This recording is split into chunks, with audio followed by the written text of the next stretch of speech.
to The Briefing, a co-production of The Appeal and Now This. I'm Jay Willis, your host for today, senior contributor at The Appeal. And today we're going to be talking about violence interruption programs and the people who make them work. Violence interrupters are members of the community that cities hire to identify potential conflict and work to mediate and prevent shootings and killings before they happen. So traditional policing is inherently reactive. It responds to tragedy. The idea behind violence interruption is one of proactivity. Those tragedies don't have to happen at all. Violence interruption programs aren't new, but their use is gaining attention as cities and states across the country consider alternatives to wasting billions of dollars on ineffective traditional policing. We've seen cities councils from Los Angeles to Austin to Chicago to Baltimore to New York City to Washington, D.C. either consider and/or implement violence prevention programs. Now, research suggests that they can reduce serious violence dramatically, anywhere from 40 to 70%. And then in addition, obviously, to preserving public safety, these programs keep people out of jails, prisons, and the criminal legal system more generally. But violence interruption programs have not yet seen enough funding anywhere for sort of full-fledged citywide implementation such that they could be a viable alternative to police. So our guests on the show today are going to tell us a little bit more about what these programs look like, where they're working, the limits that are preventing broader implementation, and maybe how we can scale them up even more. So again, we're joined today by Chicago Alderman Byron Sigcho Lopez and by Daniel Webster, Director of the Johns Hopkins Center for Gun Policy and Research and the Center for the Prevention of Youth Violence. Thanks to both of you for joining us. And Alderman, I'd like to start with you. You've been pushing to defund some of Chicago Police's $1.8 billion budget, that's billion with a B, and invest in community programs like violence prevention instead. But how do violence prevention programs fit into the broader movement to dismantle or defund police departments? Why, in your view, are these violence prevention programs that we're talking about, these violence interrupter programs, why are they an important ingredient in the process? And well, thank you again for the invitation. Of course, we have seen the effectiveness on the ground on violence prevention programs, interrupters, and people who work directly with our communities. We talk about interrupters that are here, at least in Chicago, start getting to understand the causes and digging deep into the issue. We have had here in Chicago organizations like New Life, Ceasefire, and others that have done a tremendous work. I tell you, here in the 25th Ward during the times of unrest, we had even tensions between community groups. Between today are broadcasting. Oh, sorry. So we had tensions between communities and a really difficult situation during times of violence. Was these groups of interrupters, faith leaders, people on the ground that they were able to identify some of the issues that we have in our communities before things escalate. Some of the interrupters, of course, that work with youth, they understand some of the issues. Some of them also connect with schools, with high schools, so that we can understand where the issues lie in our communities. Sometimes a lot of these issues have a lot more to do with poverty, with unemployment, and other factors, families that work 2-3 jobs, and of course, a system that continues to think about the solution of our incarcerating more youth. You can look at the jails that we have here in Cook County, in the county where Chicago is at, one of the largest in the city. So I tell you that preventing violence, working directly with these. Sometimes some of these interrupters understand very, very clearly the issues because they've been victims of violence. They have been part of these communities for a long time, and they're better equipped to have dialogue, conversation, to de-escalate situations, to talk to family members, to talk directly with the young people. And that's how we've been able to effectively address some of the tensions that could have been a lot worse. We do have a very serious situation in Chicago, but it's because of the lack of investment in these kind of programs. The city of Chicago, here in our own community, has invested $0. We had to even go to the state Department to get some resources for these key programs. So unfortunately, the lack of support for these programs are reflective on the results. The fact that we don't invest in schools, that we close the schools, we close mental health clinics, and we don't invest in these programs that are effective, that work with social workers in our schools, that work directly with the families, with our offices. And unfortunately, the lack of support have not given enough visibility to these programs who are very effective on the ground, and that we hope that we're able to to give more visibility and more support. Thank you. I want to return a little bit later to the question of how much funding programs like these need. But for now, I want to turn to Professor Webster. One of your articles, I believe in 2016, talks about how a basic challenge in understanding gun violence is just the lack of data or funding for real public health research into the crisis. How has this issue evolved since you discussed it since then? And can you sort of summarize the state of existing research or scholarship on the efficacy of violence interruption? Sure, thank you. Well, I'm happy to say I think we're going in the right direction. There has been more resources for studying gun violence prevention efforts than there was, 10 years ago, without a doubt. Our government investment in this, however, has been very, very modest, embarrassingly low. A lot of the funding has come from private foundations. So we're hopeful that that will change.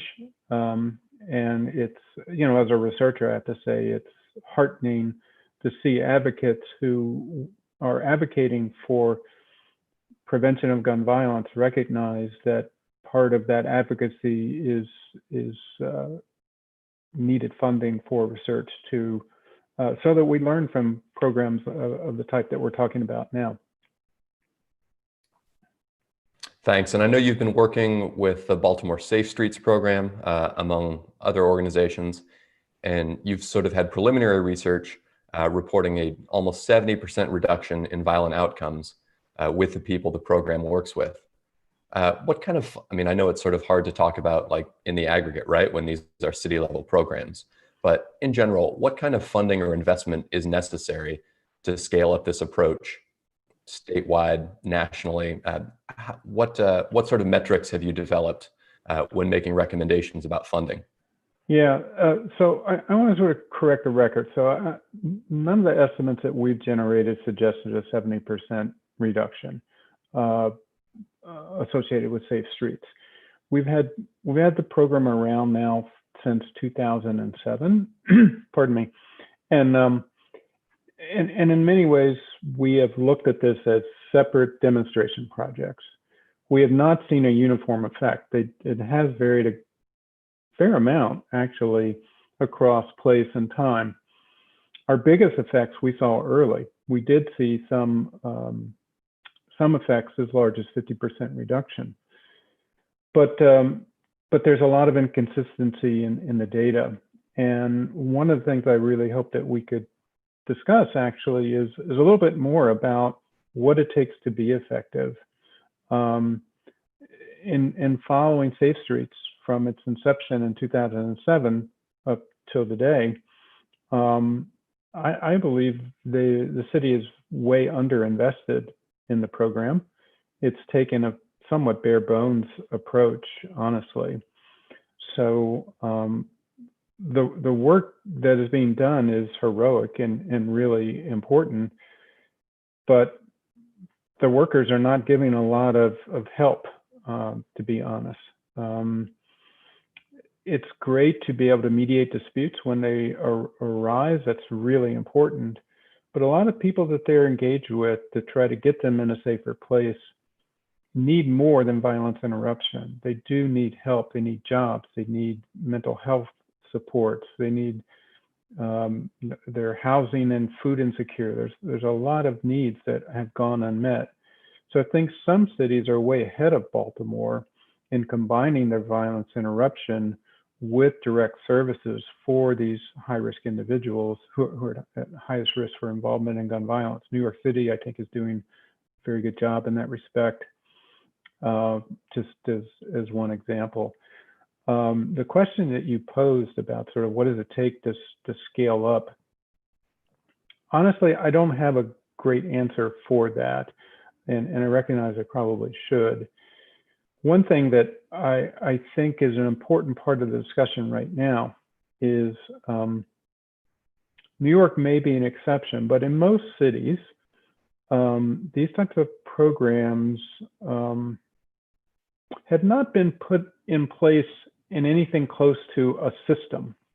You know, it's like there's a Mary's in need.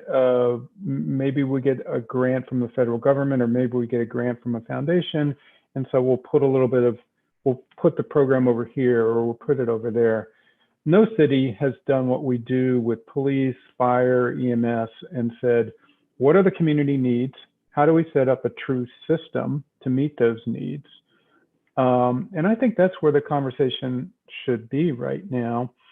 It could be that these programs start to look a little different than they do now, because like now, and in particular in Baltimore, but I think this is relevant in other places as well, they're very, very neighborhood specific. Boundaries are drawn. This is your turf. This is where you're working. But goodness, violence crosses boundaries all the time in cities, right? People move around. So we need to get to a place where we have a capacity to interrupt violence, support people who need support to move into safer lifestyles, in a system, right? And that will take real dollars. And so I think it's a healthy place for us to look at our allocation of law enforcement resources and think about reapplying. I do think that it's not necessarily the best way to think about this as a substitute for police, because I think, honestly, I think with so many guns in our cities that it's, even though violence interruption is really important and can be effective, we're still going to need police, but we're going to need it to look and act very differently, and it's going to have to work in concert with community violence prevention experts like violence interrupters. So I think we need to rethink this, rather than we're going to replace police, but we really need a completely different public safety system that is more responsive to community needs. I'd like to return to that in a minute, but first I'd like to ask the alderman about the situation in Chicago, again, to just try and get a sense of numbers here.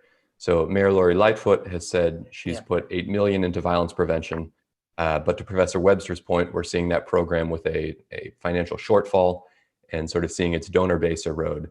So Alderman, I'll ask you, how much funding do you think a service like this would need in your ward in Chicago in order to be effective? What sort of number or goal are you setting there? Yeah, absolutely. I tell you that, certainly the $8 million is a drop in the bucket. I mean, especially when you look at the huge percentage of the budget that goes towards the Chicago Police Department, 40% of the budget. And then you also have huge budget items like the police settlement cases where the city of Chicago over the last decade has spent almost $800 million, almost $1 billion just to settle police misconduct cases. The last year alone, $107 million. So I tell you that I think like the Professor Webster mentions, right? I think that we need to make sure that these are not programs that operate in a vacuum, or they are just simply PR campaigns in terms of unrest. We want to make sure that these are systemic solutions, and for systemic solutions you need a robust investment. And again, this is not, I think Professor Webster gives a very clear understanding that this is not obviously the one silver bullet. We need, of course, to look at in the aggregate, right? The violence is a public health issue. We got to look at all these factors. I mean, here in Chicago, the previous administration closed half the mental health clinics. That has a direct effect. I tell you, not too long ago here in the city of Chicago, we had this really tragic case of an employee in a supermarket that was murdered. A mother without not apparent reason. When you start digging a little bit deeper, you see that the murderer was an schizophrenic person without taking medications. So again, you start looking at the bigger scheme of things, and how do we start understanding and assessing that? It's not going to go, and it's not going to be with police that we're going to assess, this situation on the ground, but with social workers, with interrupters, to start understanding the magnitude of the problem. So I tell you, along here in the 25th ward, we were able, and unfortunately, we're waiting for the resources to kick in. But with the state, we knew that at least we needed a program in one ward, right, with about 75,000 people, of at least, $500,000. That's only one area, right? But I tell you, this has to be part of a much larger approach, so that we can talk about the issues with mental health.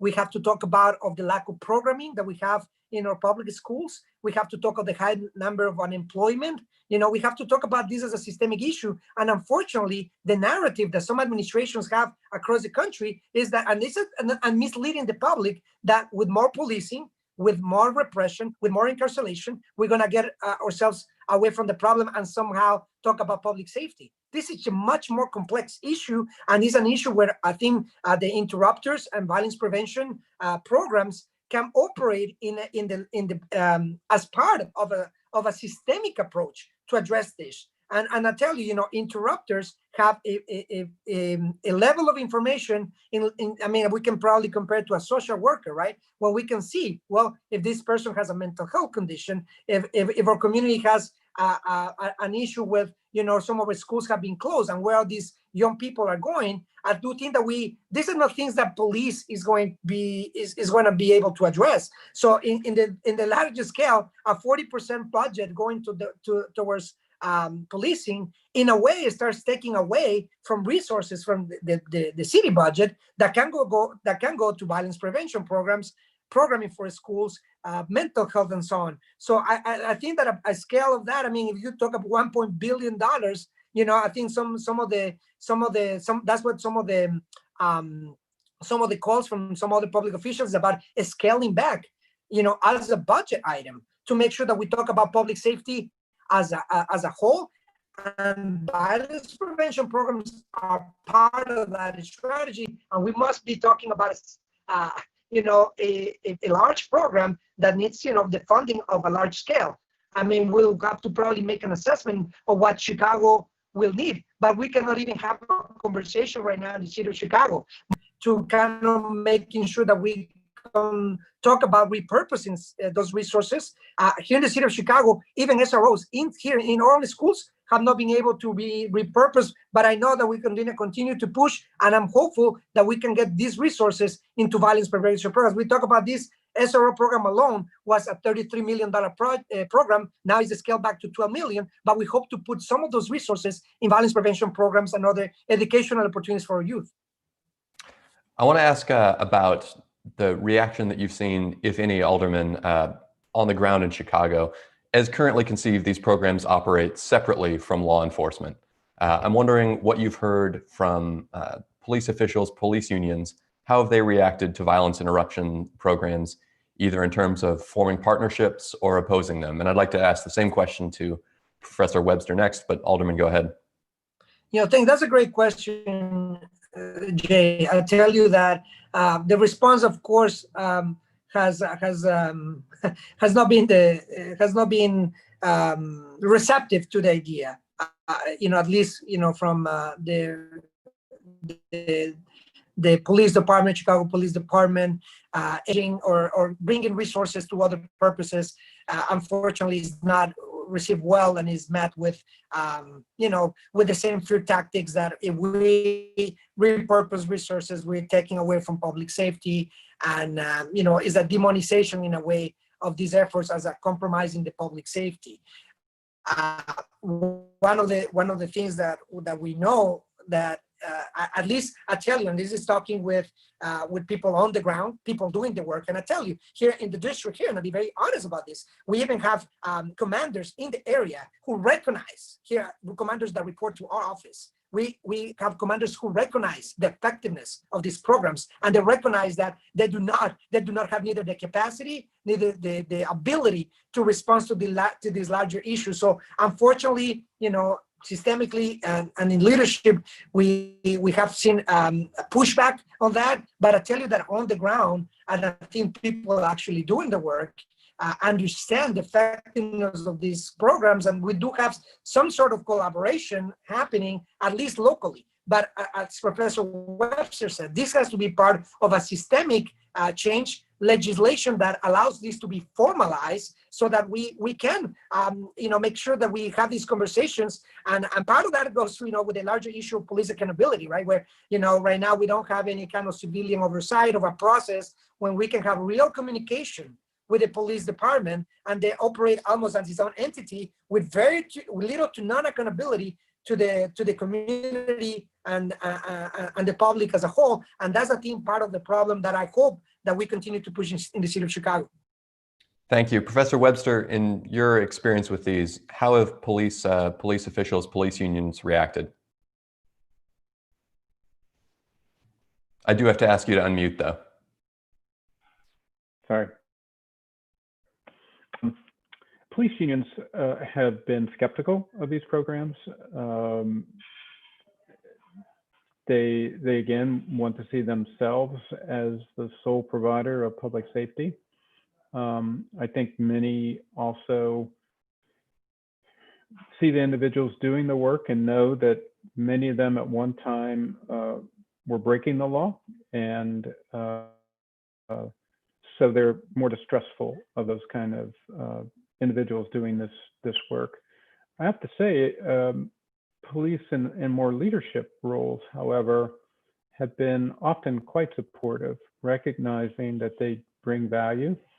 Honestly, in any city, if a murder rate is going in the wrong way, it's the police leaders who are on the hot seat. And if they see community work that is suppressing murders, reducing murders, they're going to be supportive of them. So I think you see a difference between many people positions, management positions, versus the frontline officers. Frontline officers, again, in essence, want to have a monopoly on providing public safety services. So I know we're running short on time here. Earlier, you mentioned that you don't view violence interrupters as a replacement for police, but you did say that we need to completely reimagine what police look like. You've also shared that boots on the ground officers have been resistant to this. I'm not hearing an argument for the efficacy of police in reducing violence here. Do you view their opposition to this program that, I know that you don't have definitive data on this yet, but there's certainly preliminary indications that these work. These are positive. What does it say about the police unions' resistance to these programs with respect to their efficacy at doing their job? Well, I'm reluctant to sort of say police are effective or not effective. I mean, it depends on what police do, of course. A lot of policing, you're right, is not effective in reducing violence, but some of it is. And what I see is that when you have police who are particularly in units that are very focused on community violence reduction, that they often actually will work in concert with community violence prevention providers, violence interrupters. So I think that they actually can work in concert. I don't think police unions are helpful in that work, but I do think that they can work together. That's true in Los Angeles. It's true in New York. And so it certainly can, and at least in some parts of Baltimore, sometimes we've had good collaboration between police and violence interrupters. So I think again we have to rethink what police are doing. They're doing a lot of things we don't want them to do, but the evidence is also strong that when they are focused on community priorities. Violent people with guns, they can be effective. And some of the models that are most effective recognize, again, sort of the complementary way that law enforcement can work with prevention and social service providers. So Oakland is a fantastic model of that. They heavily invested in prevention, created a special tax to create resources for prevention, but they also instituted police reforms and a focused deterrence that was reimagined or refocused their efforts on what they were doing to a very, very small group of individuals that were generating a lot of the violence. They reduced homicides by almost 50%, while at the same time reducing arrests. So Oakland is a great model of law enforcement, social service, frontline violence interruption, kind of being on the same page so that the community gets what they want, which is less violence. Thanks. I know we're short on time here, so I'd like to give the Alderman the last word. Alderman, are police, as currently conceived, are they effective at reducing violence in your district, in your community? I tell you that talking to our residents or constituents, they tell us very clearly that 911 calls often goes unanswered. That when it comes to actually preventing the issue, we see oftentimes police just reacting to a situation that already have occurred. So in that sense, we're not effective in preventing tragedies. We have way too many homicides, way too many murders, way too many victims of gun violence, for our community, that is a community, I tell you, we represent a very diverse area, right? Where we have residents that want to get involved, that want to see results, that want to see solutions, that want to be part of the change. That's what, even though we didn't see any resources for violence prevention, the community kind of mobilized and was able to get some support for the state.